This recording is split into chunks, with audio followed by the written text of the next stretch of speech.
Assalamualaikum warahmatullahi wabarakatuh. Hai para pencinta catur dan para caturmania, selamat datang kembali di Legenda Catur Dunia. Sore ini kita sedikit lompat kawan ke 11 tahun yang lalu, di mana di tahun 2010 ada momen perebutan gelar juara dunia antara juara bertahan Viswanathan Anand dengan penantangnya Vasilin Topalov. Vasilin Topalov berhasil menantang juara dunia saat itu Viswanathan Anand setelah mengalahkan Gata Kamsky di duit tarung 8 game dengan 3 kali kemenangan, 1 kali kalah, dan 3 game berakhir miss. Game ke-8 tidak dimainkan kawan karena Topalov unggul agregat 2 game. Jadi pada tahun 2010 Topalov berkesempatan lagi di kejuaraan dunia setelah sebelumnya pada edisi tahun 2006 dia dikalahkan oleh Kramnik saat unifikasi gelar juara dunia saat itu.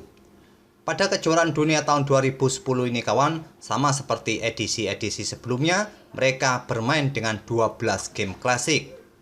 Dengan hasil 3 kemenangan oleh Viswanathan Anand, 2 kali kalah, dan 7 game remis. Ini membuat Anand mempertahankan gelar juaranya saat itu.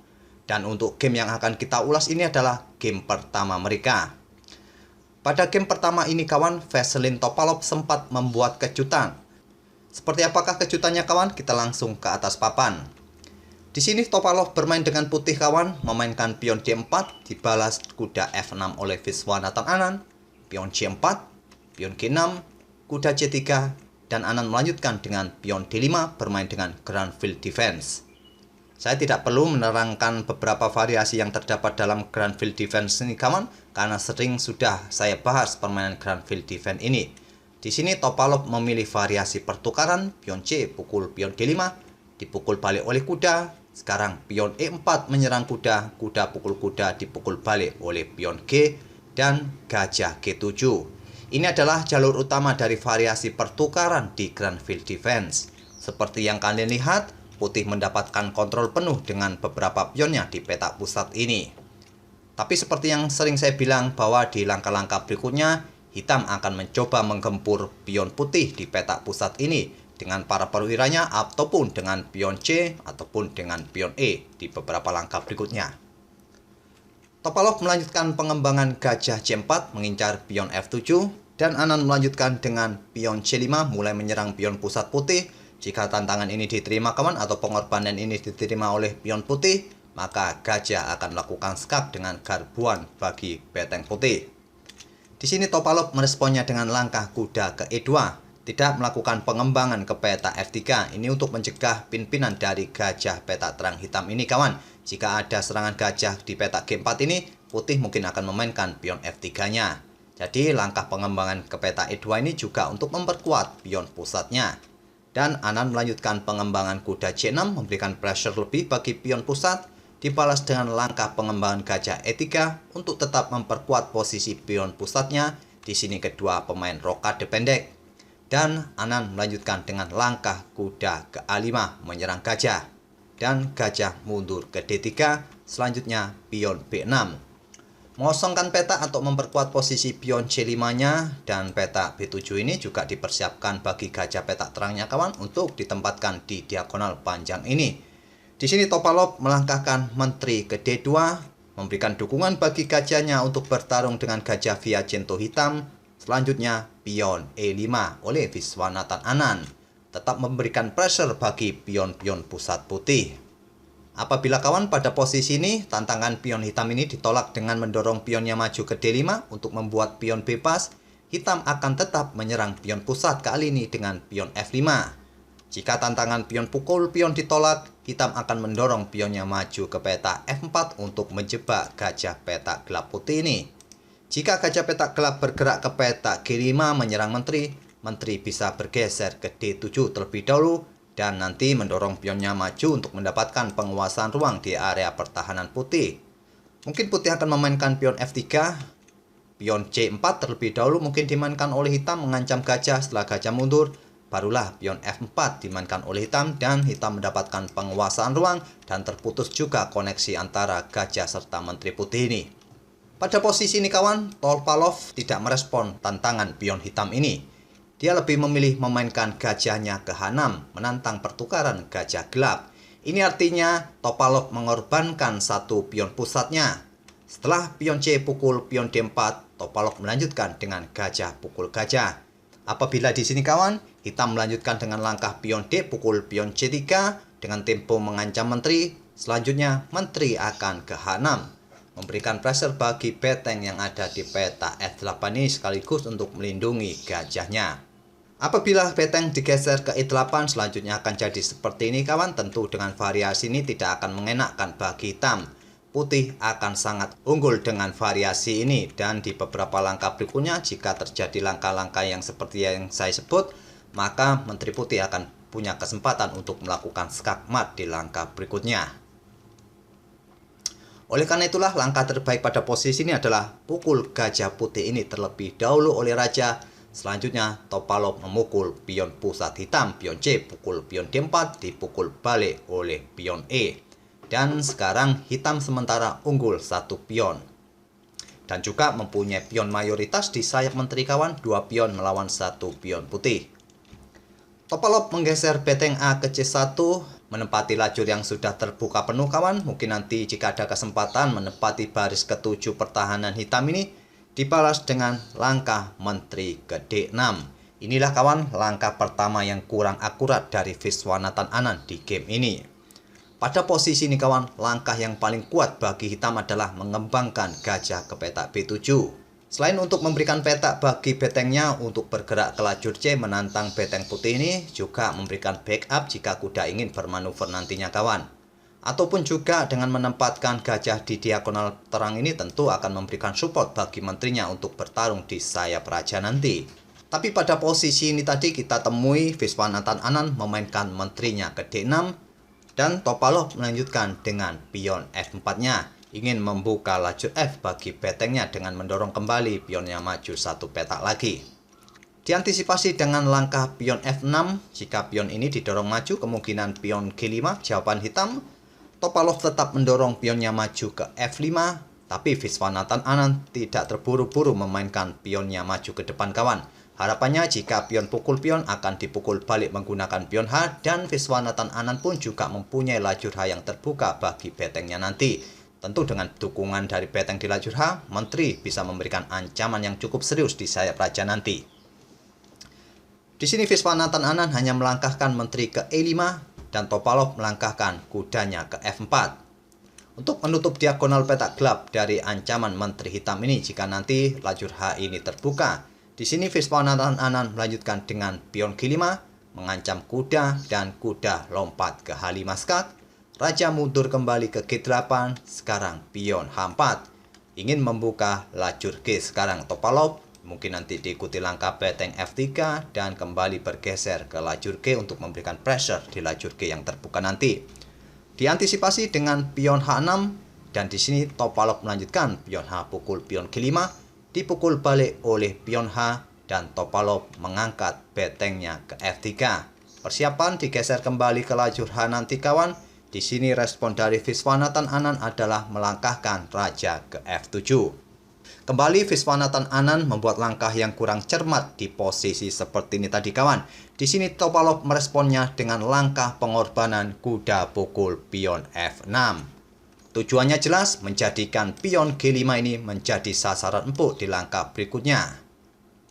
Pada posisi seperti ini tadi kawan, langkah terbaik bagi hitam sebetulnya adalah membuat langkah gajah ke D7.